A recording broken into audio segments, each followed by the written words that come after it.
Welcome to Nourishing Body and Soul, the podcast. Get ready to revitalize your mind, body, and soul. We're here to inspire women who are looking to break free from old patterns and ideas to create a life of increased confidence and improved health. Say goodbye to limiting beliefs and hello to new possibilities.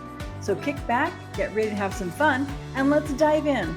We'll uncover tools and insights that can help you build a life that's truly nourishing, body and soul.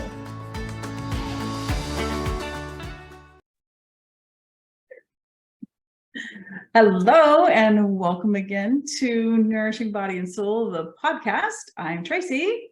And I'm Victoria. Hello. And today we're going to be talking about diet culture, just a few basics because it's a term that we hear a lot. So we just kind of want to lay a foundation when we're talking about diet culture. This is what we're talking about. Our 5 things on this episode are going to be the impact that and this is not all of the impact of diet culture. These are just 5 things that are really especially troubling to us. So first of all, what is diet culture? If somebody asked you that question, how do you describe that? What do you think?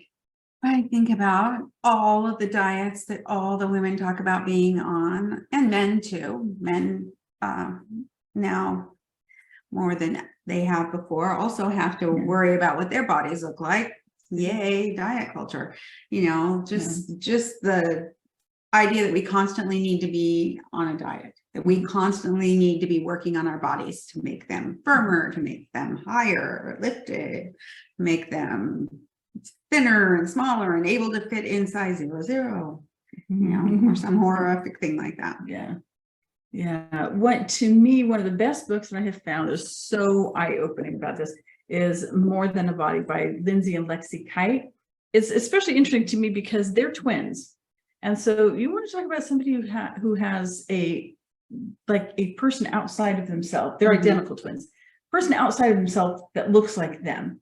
And people comment all the time to twins about how they look alike, how they don't look alike, or how they're different, or how they're the same. So their bodies got commented on even more than usual. And so it's just one of their taglines that they use a lot is that your body is an instrument, not an ornament. Ooh, yeah. I like that. Yeah. Oh my gosh.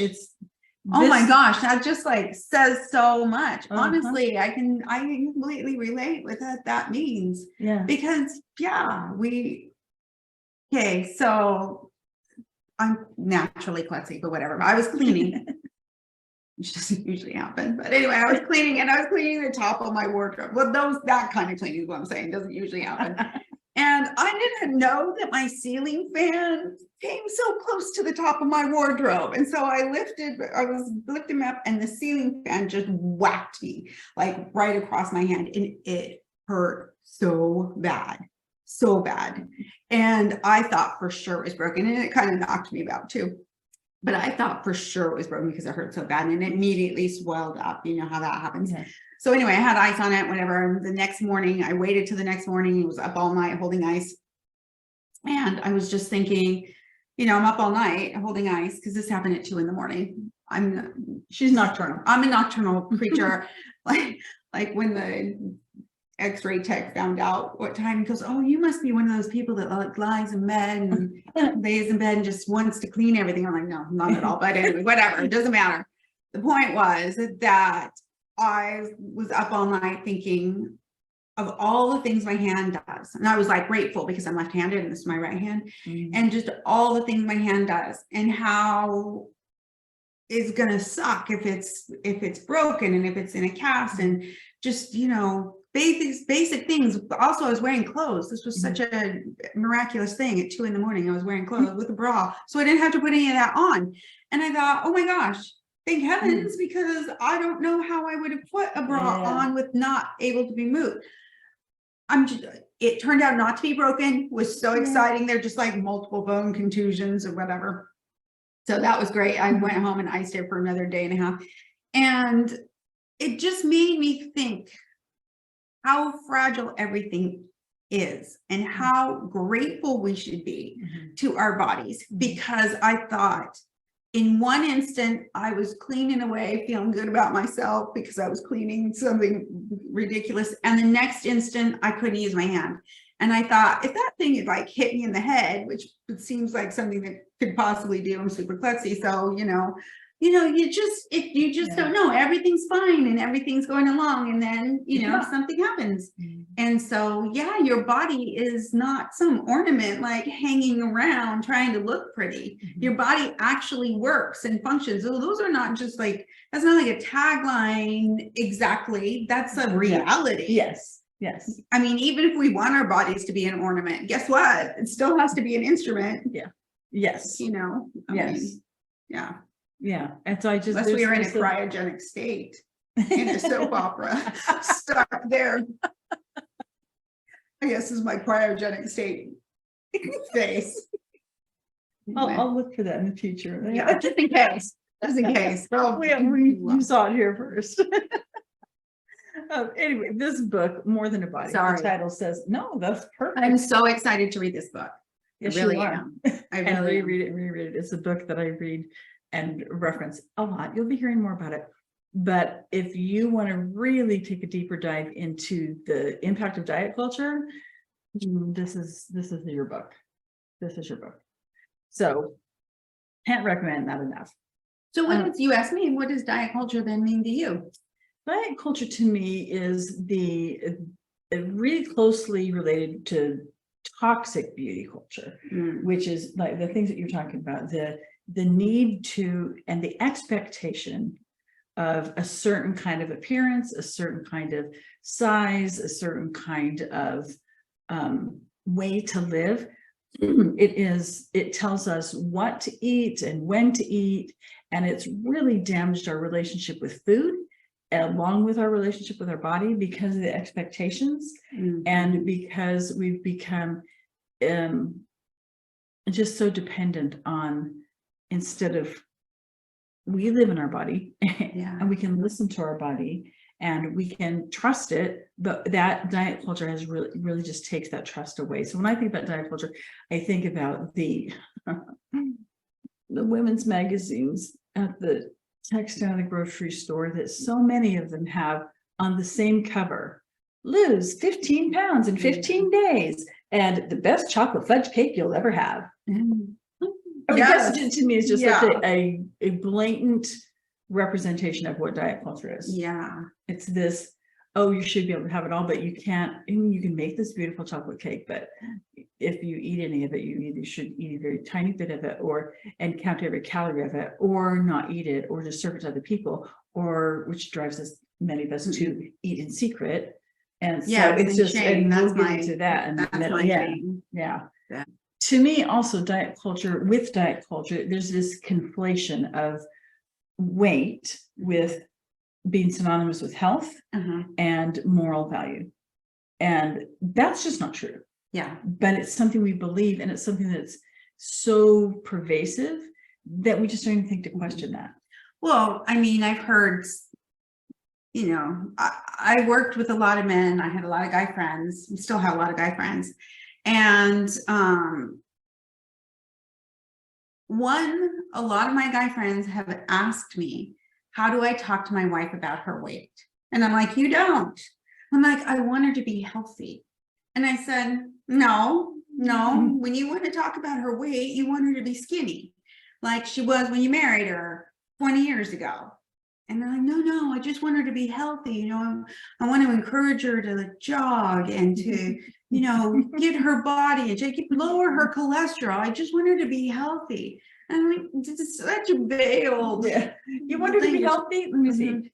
Do you know how much sleep she gets? Do you know how much water she drinks? Do you know actually how she's eating? Do you know what her blood sugar level is? Do you know what her stress level is? You're 8 kids.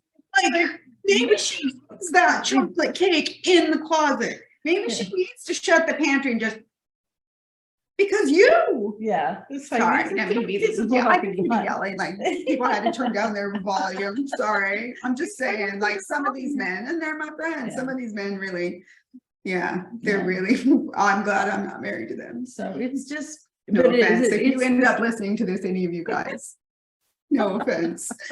Which I love. You say no offense when you've just said the most offensive thing. They obviously didn't want to be married to me either. So there we go. It's a mutual non-marriage clause. there you go. Yes. There you go. But yeah, no, just that whole idea of Yes. well, I want, you know, I want to be healthy, or I want her or him to be healthy. It's like there's so much more to health than weight. And that is so, weight is what is used for so many things to indicate so many things. Well, and that it beauty, doesn't. weight indicates beauty and desirability and everything. And if you're in a relationship and someone says to you, I want you to lose weight, or they're like, hey, that stomach there, you know, you don't come back from that. Like you have to be pretty self-assured to be like, peace out, dude, and never worry about that again. You know, somebody says something like that to you, your stomach is too pouchy, or it's, you know. Oh my gosh, years ago, I read this article, and it was written by this young woman who had been married not very long. And I just thought, can we just like sit you on a copy machine? And can you like give speeches everywhere to young adult women? You want a copy machine, you know how like the joke is. I'm like, okay, see, wow, not have a cute. Why did you want coffee? All right, sorry. Herself and her attitude. Okay, sorry. Mimeograph. We want to make copies of her. Yes. Clones. Okay, there you go. In the cryogenic state. There you go. Okay. Anyway, tell me why you wanted her clone. Because she had been married for like not very long at all, and you know, usually when you're newlyweds, you are just all over each other all the time. And they just were not. And so she finally talked to her, and she's like, "What is going on here?" And he said, "Well, to be honest with you, I'm just not attracted to you." And they're married. They're married, and they're newlyweds. And I thought, if I were her, and that it would have, like you said, it would have completely devastated me.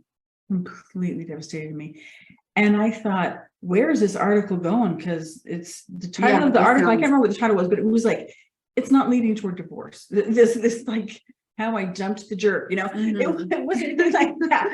And so I thought, 10 ways to lose a guy or lose a girl. How to lose 175 useless pounds. But anyway, so she obviously, that was hard for her to hear. But she talked about how she realized at that point in time that it wasn't something that was wrong with her. Yeah. That she was still a loved child of God. Yeah. And it wasn't about her. It was about him. This was his issue. And I thought, for her to be able to come to that at that young of an age was just so amazing to me.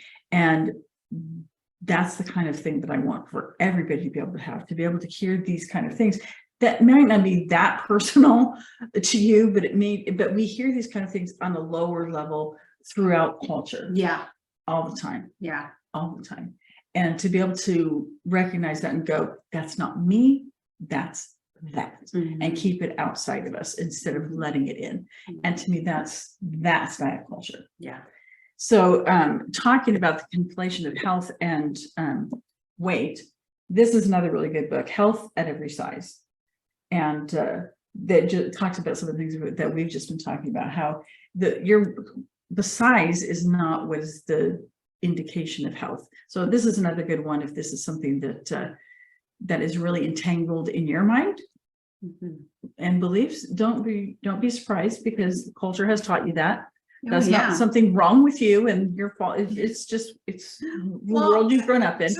But this is something that can help you change those thought patterns and really understand what actual truth is. So I'm in urgent care, my hands all wrapped, and she's like, let's take your weight. And I was in so much pain.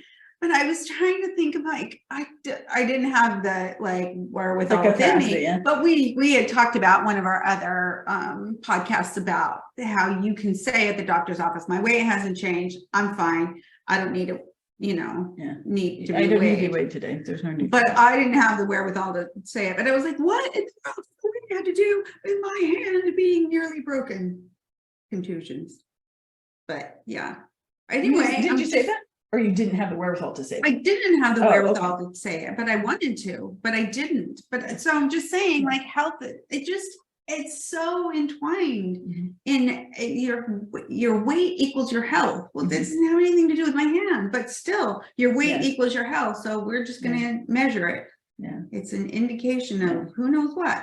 In a situation like that where they're looking at maybe having to medicate you, that Oh, might that's have true. something to do with it. That's true. But even with that, I don't know. I'm not a pharmacist. I do not know. Yeah. But I don't think the ranges on the medication are so specific on most medications. Like they were going to give you pain medication for your hand. Yeah. I don't think it's so specific that it's like, oh, well, if you weigh this amount, you get this amount. If you weigh 5 pounds more, and you can kind of get a general idea, probably a general enough idea for that. But even with that, she didn't say that. She didn't say, you know, well, you didn't ask, so you don't know. Yeah. But you know, I didn't think about that. If you would have That's said, true. what is That's true. my hand? If she said, dude, we're gonna dope you up. If she And we would have need said to- it has to do with medical, you know, medicine dosage, then you go, oh, okay, you have a reason for it. Yeah. But if she was like, well, it's procedure, then it's like, no, Yeah. no. I didn't think about that. So Well, there are, sorry. Yeah, there Side are note. That was a times side when, note. yeah, the knowing the weight matters, Yes. but there most of the time it just doesn't. Yeah. So what is but we haven't ever really Well, it's good. I we mean, did we talked about health, but we haven't really talked about how it is related to moral value. Oh, Because so many Yes. times culturally we're trained to look at somebody and think if they have a larger body that they lack self-discipline, they lack self-respect, they lack any kind of control. I mean, how many times have you heard somebody just offhandedly say the phrase wherever, well, you know, lay off the snack, sister, or something like that. And so it's equated with moral value as well. And that is just so off base and so damaging. So I was having a rough time. I had broken up with a boyfriend he wasn't great. If he's listening to this, he were terrible, actually. And I ate, like I just ate my feelings, and I just ate like Haagen-Dazs dulce de leche, like a pint every couple of days, or sometimes every day if it was bad. And so I gained a lot of weight at work, and I got a new boss. So she hadn't seen me at any other size. And she called me into her office and she told me that I needed to start, if I wanted to move up in the company, I needed to start eating more healthy and exercising and losing weight. And I was like, she said, you need to lose weight to be taken more seriously. For this job, let's be clear. What was this job? What type of job was it? Oh, yeah, no, I was like an admissions advisor kind of thing. So Yeah. an office kind of. Yeah, no, it was an office job. It's a job that has requirement. It was an office job that people didn't see me in, because people were from all over the world, and it was all online. Whatever, it doesn't matter. It was all online. People didn't even see me. Yeah, but there was something amiss in your moral character. Yeah, that was morally wrong, that I couldn't do, you know, the job that I needed to do. Yeah, or any other higher job to be promoted to. Yeah. And so it's just this is what some of the things are so insidious about diet culture. But let's talk about some of the impacts, which we have talked about a bit already, but our 5. Our 5 things, our 5 impacts of diet culture that are some of the most prevalent and can be the most damaging, in our opinion. Yes, yeah. In our very, very, very well thought out, nearly perfect, flawless opinions. As always. Yes, as always. So the first one is that this diet culture can lead to eating disorders, but even it's really easy to go, oh, well, I don't have an eating disorder, so okay. But not just eating disorder, but disordered eating. So what is What's the difference? Yeah, what is the difference? Eating disorders are actually, you know, clinical things that are diagnosed. We're talking about anorexia, we're talking about bulimia, we're talking about you know, the binging. These are things that are clinically diagnosed and really can be life-threatening. Disordered eating is all the rules that are put around food, that the rules that we make for ourselves, or the binging can be an eating disorder, or it can just be disordered eating, depending on the severity of it. Yeah. But things like hiding food okay, so I'm going to add a caveat here for any moms who have, especially young children that you're with all the time and that are constantly, mom, can I, and you just have to have some moment where you have something, just something in your life that you don't have to share. That's the pantry. Yes. You go in, When you go chocolate to the pantry and eating the red licorice, not because of any emotional value or, you know, any of that, it just I just have to have something I don't have to share. And I have to have something, not that I don't have to share, but that I don't have, that nobody's even asking me to share it. And I have to say no. That's a different issue. The kind of hiding eating that I'm talking about is the buying something at the grocery store and eating it on the way home so that nobody knows you ate it. I went to I have my eating is so disordered, you can't imagine. Not now. I'm better. I'm a lot better. But there was one point where I went to Kentucky Fried Chicken, and I hadn't had in a really, really long time. And every time we went to see our grandma, and my grandmother took us out to Kentucky Fried Chicken, so it like had some emotional value to me. Yes. And I got a full meal as if I was taking it home to people, a bucket with like, I don't know how many biscuits and honey and all of that. And this is when they made real biscuits with real honey. Anyway, not all of it, but I probably ate all the biscuits. And then I ate like all the good parts of the chicken in the car.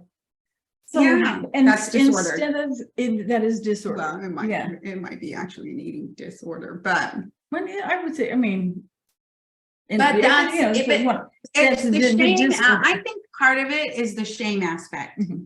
I mean, that's why, like, when you're talking about a mother who just wants to, I'm not a mother, so I've never had a kid pull at me. I just eat in general. But like a mother is eating chocolate cake in the pantry, is probably not feeling guilty. It depends. And this is the thing. It's like we'll just use the chocolate cake, because if you're in the pantry eating chocolate cake just because like I just need to have something I don't have to share, that's a different thing than eating it in the pantry because you don't want anyone to know you're eating it, because you would be ashamed of yourself. Yes.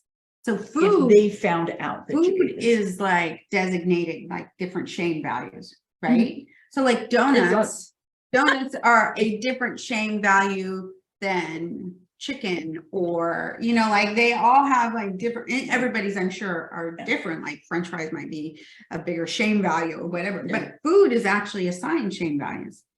So when we go to eat, it's, you know, we feel the disordered eating part, if I'm understanding it right, is that when you eat it and it's, you know, your chocolate cake is shame value of 10. And so when you're eating it, that's part does that make sense? Am I making any sense at all? Yes, I think so. I understand you. That's part of it, but just non-disordered eating is eating when we're hungry, not so much that we're uncomfortable and overeating in that way. It's a very intuitive thing. There's a place obviously for the chocolate cake, but it's when we're eating the chocolate cake, we're, you know, whether it's a birthday cake, we're having a piece of birthday cake and we're eating it without feeling like, oh gosh, I shouldn't be eating this, but it's a birthday cake. I want to and it's chocolate. It's so good. I love it. And we get in this whole tangled mess up here instead of just eating a flipping piece of cake and having not be an issue. And then later on, we're not going, oh, and I made the cake and there's extra. And like, I stayed late tonight. I can have another piece and nobody's going to know. And so it's not just the shame value of the cake itself. It's the what's going on up here while you're eating that. Mm-hmm. I mean, disordered eating, we can take it the other end too. It's like somebody who is so meticulous about, I will only have a very healthy smoothie for breakfast. I will only have a salad with a portion of protein for lunch. And then for dinner, this very specified either food groups or whatever. That also, that kind of obsessive concern about food is disordered. Yeah. And the eating just naturally. Or I have eaten a piece of cake and now I need to work out. Yeah. Now I need to stand on the, now I need to look up how many calories a piece of cake has and then offset it by probably 2 hours on the treadmill. Probably 2 hours. Yeah. So the number 5 thing is the disordered eating or the eating disorders. Diet culture is directly related to that. The number 4 thing is yo-yo dieting. Yes. And what's the matter with that? Well, it's rough on your clothing budget. I'll tell you that. Like, your clothing budget. It's just, well, for me, who's always yo-yo dieted, I had a friend once who said to me, I can always tell what's going on in your life by what weight you are. Mm-hmm. Because if I'm depressed, I eat. And if I'm feeling shame, I eat. Or want to create my own shame, I eat. And so I'll get to a certain size and I'll hit, whatever weight it is, 200 pounds. And I'm like, nope, can't be that. And then I diet. And then I bottom out. And then I balloon up again. Like I really do yo-yo diet. Like I am trying right now to have for the first time after meeting you and talking to you and our friendship, for the first time, I'm trying to have a really healthy relationship with food and I'm doing okay. I'm trying. It's a long process. It is hard to dig out all those roots of what you need to culture. Yeah. And that's not an easy thing to work around. And so, I mean, I don't know if it's healthy for you. They say, oh, it's super not healthy for you. It messes up your metabolism, blah, blah, blah. I don't know if that's actually true or that's just something they say to make sure you're always on a diet. You never let go. I don't know. But anyway, the part of it is, and your clothing budget takes a hit. It does. Then you don't know, should I keep that size 14 in my closet forever or size 16? Or do I keep my size 6s? Are they ever going to come back in style? It's, So the clothing budget, but also that's I'm being ridiculous. Well, no, that's not ridiculous. That's a real thing, though. It is. It is a real thing, and financially matters. So there's that. But also, yes, the physical impact that it has, but also the toll that it takes on our mental health. Because when we're doing this, we are very much, the yo-yo dieting is very much reaffirming when I'm at the lower number, I'm a better person. Mm-hmm. When I'm at the lower number, I'm more in control when I'm at this. And so we mentally, and so then when we start gaining weight, instead of going, what's going on in my life? And approaching it like a scientist, and that's noticing data and analyzing data. Instead of that, we just turn it in on ourselves. What's wrong with me? What am I doing? I know better than this. And we start all of that. Yeah. And so it takes a toll. That yo-yo dieting takes a toll on our mental and our physical health and our financial health as well. I'll say, because I've yo-yo dieted, because I have been at super low weights and I've been at high weights, I will say that you are treated differently depending on, obviously I gave that work scenario, but an everyday life scenario is, men, I went to like Home Depot. Uh-huh. So I went to Home Depot and I had men approach me and say, hey, can I help you? People that didn't even work there, you know, and I went one day when after I'd gained a bunch of weight and I was there and I couldn't get anyone to help me. I mean, you are treated differently. You are treated more kindly in a lot of instances. You were treated like you have your life together a little bit more. And, you know, men are more attracted to you. I mean, like, obviously, that sounds like an obvious thing that men are more attracted to you or women are more attracted to you. Which I've had, well, it doesn't matter. I've had both be attracted to me and it's both flattering. But you're just treated differently. Yeah. Like the morality of it is absolutely true. That you are somehow better when you are smaller, when you're thinner. Yeah. But I don't know. Yeah. Just that. Yeah. That is something when if you yo-yo diet, then you know. Yeah. You guys out there, if you've done that, you know exactly what I'm talking about. Yeah. Exactly. Yeah. Anyway, yeah. That. Well, and that whole nother field trip, which we'll get into another time, but how because of that, often people whose bodies may naturally be at a smaller size, but they gain weight and they hold on to it, that can be a safety thing. So it can be a protection against that kind of attention. When that kind of attention is not what's wanted, but that's a whole nother. That is, that's a field trip. We'll take that field trip. So number 4, yo-yo dieting, and number 3 ties right in with that, which is the damage to our mental and our physical health, which we have merged into. But another aspect of the damage of and the toll of our mental and physical health is that it adds so much stress and anxiety when we're just like, oh my gosh, should I eat this? Should I not eat this? If I should eat this, how much should I eat? How much should I not eat? When was the last time I ate this? Should I not eat this? I can't have this because I just had, I can't have this candy bar because I just had cookies earlier today. I can't. And it's just this whole mental gymnastics and the stress and the anxiety about what we're eating. Yeah. And diet culture is a huge, I mean, that's, if not the only source, that's the main source of that extra. That leads into number 3. Yeah, that is number 3. Oh, that is number 3. Oh, sorry. I thought we were still. Oh, that's number 3. No, number 3, the damage. We're continuing kind of merging from yo-yo dieting and that damage to our mental and physical health. That being stress, and then also that negative self-talk that we're talking about. What's wrong with me? I don't like how I look. Where can I get this under control? All those, and it just really takes a hit to our mental health, and which then leads into another point of the damages. It really damages our body image, and that might sound like right? Yeah, well, it's like, well, duh, if I'm this size, I'm not gonna have a good body image because I don't have a good body. Yeah. More than a body. I mean, we'll talk about this another time, but we are getting better at a society. Yes, we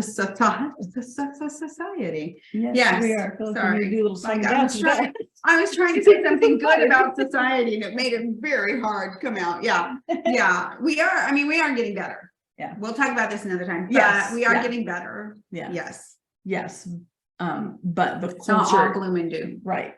Right. It's gloomy and doomy, but not a whole. But there are glimmers of light. Yes. It didn't used to be there. So that's, we got that going for us. Yep. But that our body image and how our body image just really takes such a hit from all of this with this diet culture and the pressure that it puts on us, where it may just seem really counterintuitive.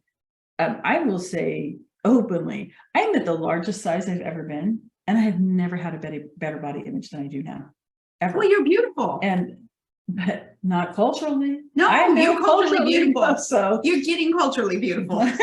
Culture is getting more beautiful. So you're getting, you're just on the forefront, man. You and Lizzo. Yeah. But yeah, so it's like, it was a surprise to me to realize that the size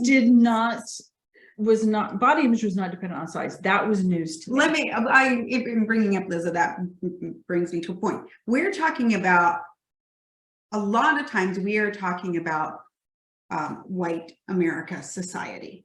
You know, like society, there are cultures in society that value, even America, that value different sizes and that have not like always wanted a super stick thin. That's not the goal for everybody, you know. This is true. Because I just want to make that super clear. In African American culture, you know, sizes are different and they're celebrated differently. Differently. And there are shared problems. We share problems and there are unique problems to both. Yeah. So I just want to throw that out there. Yeah. We are coming from it from our perspective, which is white middle America. I didn't grow up super rich, did you? No. We are white middle America folks. Yeah. So and then also another damage is that this just develops this fat phobia of either, you know, people who are maybe at what is culturally an ideal size still live in this mental place that is not healthy because they're so fearful of gaining weight. Yeah. And it's so either you're trying to lose the weight or you're just terrified of gaining it back. Obviously, both an issue. Yes. So our number 2 item is my top. We wanted to end our list of our 5 things that we are talking about with this, our personal. I don't know what's the word we want for that. Our personal, not best. Yeah, not best. Our personal pet peeves. Yeah, well, stronger than pet peeves. The impact that it's had we feel has been most damaging to us personally. And for me, my top one is just living in that whole. If you're around very much, get used to me talking about the diet culture funhouse, because that's to me what it is. Diet culture is just this place that we go that there's these warped perspectives like those funhouse mirrors. And it distorts our perspective and warps our reality and makes us see things that aren't true but think that they are. And so this whole diet culture funhouse, living in this, has for me so many wasted years of feeling like I just wasn't enough, which stemmed from that my body was never good enough. And no matter now, I want to make it very clear, like I said earlier, I'm at the largest size I've ever been. Mm-hmm. But when for most of my adult life, it was not like that. Mm-hmm. It was not like that. When I was in high school, had the perfect measurements that were considered attractive, and my body shape and size did not change a ton. You were my Weight Watchers leader. Yeah, which meant you had to be at a certain as weight. An adult. Yeah, as an adult. And sorry, that's where I lived. No, that's where I lived most of my life, and so that's what most of it. And during all of those years, I was never satisfied with how I looked. Mm-hmm. And I think it's like that is just such a waste. And because I wasn't good enough in that area, it was obviously because I could not figure this out. What was wrong with me? Because I couldn't figure this out. And so it then became not just that my body wasn't good enough, but that somehow I wasn't good enough. And that is just, it's so sad to me when I see so many other women with the same, that are stuck in that same room in the fun house. And it's just, I think about the wasted energy and the wasted time and the wasted money when we're stuck in that room. And when we can get out of there, the things that opens up to be able to actually focus on that really are true and really do matter. So to me, that just that constant, the continual feeling of just somehow not being enough. Yeah. Thank you, diet culture, for that. Which is why you're here, which is why you wanted to do this, yes, because exactly. You wanted to drag us all out of the fun house. One by one. Yep. Soul by soul. Yep. So mine, it was very hard. Actually, it's hard for me to choose just one thing because all of those things have impacted me. And I mean, I've touched on it barely and I was bulimic for a long time. Like I started when I was 12 and I ended when I was in my 20s, maybe, with periods of time of stress. That probably the last bulimic time I was probably in my mid-30s. Oh, man. It just So hurts my heart to hear that. This is not news to me. We've talked about it a lot. And I mean, it was wrapped up in my perfectionism. It was wrapped up in my perfectionism and wanting to be perfect and thinking that your body has to be a certain size. So I was 8 when my sister said to me, I have older brothers and sisters. And my sister said to me, oh, look at that cute, cute belly. And I knew that at 8, I knew that that was something that I didn't want. And she took a picture of it. I remember, and I have that picture. I can see it in my head. We have that picture in our family albums that I had never dared to take out. But, and I had this belly because I was 8 and, and at that moment I thought I need to be skinny. And that is tied up in morality, in that I needed to be able to control. And that was one thing that I could control. I could control how much I ate. And I felt like living in shame I felt like I was shameful. It was you. It was me, that I was shameful, and I needed to reinforce that all the time. And when you grow up and you spend, your growing up years, so you spend a good, 10 years, it's bulimic. It messes with your system. Oh yeah. I mean, it messes with your system big time. It messes with your teeth. It messes with your intestines. It messes with your system. So I pay the price for that. But it didn't, it's a conscious choice even now.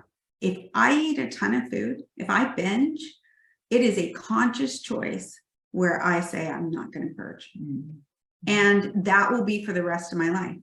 Because when there have been moments when I've been out of control, either with my job, mostly with my job, or with men or whatever, I will eat and binge and binge and binge, eat it secretly in the car, wherever. And I've eaten secretly in the car when I have lived by myself. And because that felt more shameful. It felt more shameful to go into C's and buy a bunch of, Rocky Road candy and come out and eat. It was more shameful for me to eat that in the car than it was to be at home. So, I've lived in that space for so long. And so, I mean, it's hard. I mean, that's why it's hard for me to choose one of those. All of those have been part of my life. Yo-yo diet's always been part of my life, disordered eating disorder, Yeah. And that, how I got found out is because I went to a doctor for something else and she saw my teeth and she knew, I guess, and she pulled me aside and I got found out and I had to go to a psychologist and, I was at BYU, which was a breeding ground for perfectionism and a breeding ground for eating disorders. So that was shameful to have to go to a psychologist every week. Yeah. So anyway, that's not in any way because it's a big, huge, heavy duty thing. Yeah. And I didn't mean to end it on such a, but that's it. We want to know what the top thing of diet culture has been. That's it. Yeah. Anyway. And you get a bonus one because we were talking earlier about the impact that this has on people that we love. Yeah. So I've been working with Tracy and I've been seeing things in such a different way. And I hear people that I love, I hear my mom, and she's probably going to watch us, and I'm sorry, Mom, but I hear my mom, she's age 90, and she's talking about, first of all, she's going to be super mad. Mom, I'm not going to have my mom watch. She's going to be super mad that I just told her age. So she just barely turned it. Anyway, so she'll talk about her stomach. Like, my stomach's never been this big. I'm like, dude, you're 90. I look at that and I think, oh, like, it hurts my heart to think how long has she beat herself up? And I never even recognized it. How long has she beat herself up about her body shape or her body size?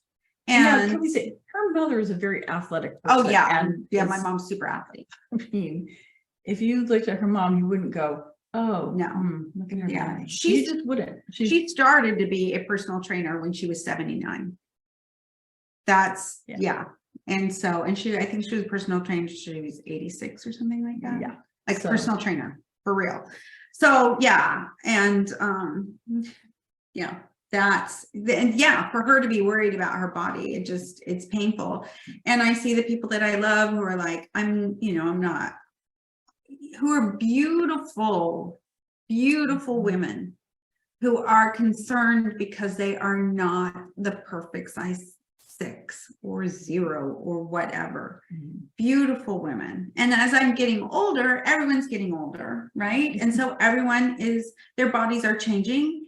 And to hear them talk about themselves in such a derogatory way, I hear it now differently. I hear when people talk about, well, I'm on a diet or I need to lose weight. And I look at them and I think, oh, I just want you to be happy. I just want you to start seeing yourself the way I see you, which is a beautiful, strong woman. And I see that. I do not see the same things. Like when you say I'm the largest weight ever, like, that's not even what I see. What I see is this strong, capable, beautiful woman. And so in one way that's exciting because I'm seeing things differently. In another way, I just want everyone to feel that same way. I want them to feel the same way about themselves and how beautiful they are, whatever size. But anyway. Yeah. And it is, and that is why I got into this. Yeah. Because learning about this for myself was not enough. When I realized how many things I didn't realize, how many things I didn't see because I'd never thought to question them. Because when we're raised in a given culture, whatever that culture is, we just think that's reality. And there's nothing wrong with that. It's what else could happen, But then to start looking at it differently and seeing things differently. And I thought, I can't keep my mouth shut about this. I just can't. I can't go, okay, well, I'm feeling happier now, so yay. I just couldn't let that go. Yeah. I couldn't let it go. So if you are still in a place of feeling like that, feeling that, there's just this concern, this about how you look and what your body shape or size is, whether it's compared to how you used to look or not, doesn't really matter. But if that's you're in the right place. We're here for you. Yes. We want you to know that you definitely are more than a body, and that our goal is to help you and other women like us to really just pull back the curtain. And now we may not decide to make a bunch of changes, but at least we're making our decisions based in truth. Yeah. And that's what matters to me. I'm not here to say everybody should do this or that or whatever. Your life is your life to live as you see fit. But I want you to be having truth to make your decisions on. So there we are. So diet culture. When we talk about diet culture, this is what we're talking about. Sorry, we ended up on such a serious note, and I apologize. I'm good now. I'm not bulimic anymore. Yay. So there is hope, and that's the good part. Actually, that's true. Yeah, because I learned a lot from you. There's brought me to a different place. And it's a journey. It's a journey. There's still so many things that I'm still working on, that I'm still rooting out of my brain and out of my habits that I've lived with for my through much of my life. So it's a process. So be patient, but know that there's hope. So. All right. Next time. Now, nourishing body and soul. There we go. Okay, so this is embarrassing because I've always made fun of people who did this, but like and subscribe. Turns out it's important. Well, it's important because if you like what you're listening to and seeing and you want to find it again, it makes it easier for you to find it. And then also it makes it easier for other people to find it. So if you like us, like us. Yeah. Like and Yeah. Like put a ring on it like us. Yeah. Then like and subscribe and it'll make us easier to find. Hey, it's Tracy. If this was helpful and you'd like more, follow me on Instagram at tlastel.nourishingbodyansoul or on Facebook or YouTube at Nourishing Body and Soul, or you can find my website at nourishingbodysoul.com. Thanks for tuning in to Nourishing Body and Soul, the podcast. Before we wrap up, we just want to remind you that the information we share in this podcast is for educational and informational purposes only and is not intended for medical advice. While we hope you find our discussions helpful, we strongly recommend that you seek the advice of a qualified healthcare provider before making any changes to your diet, exercise routine, or any other aspect of your health. We also want to make it clear that the host, guests, and producers of this podcast are not responsible for any adverse effects or consequences that may result from the use of any information or suggestion discussed in this podcast. We care about your well-being, but we can't take responsibility for individual outcomes. By listening to this podcast, you agree to indemnify and hold harmless the hosts, guests, and producers of this podcast from and against any and all claims, damages, liabilities, costs, and expenses arising from your use of the information provided in this podcast. We're so grateful for your support, and we hope you keep listening and learning with us. Thanks.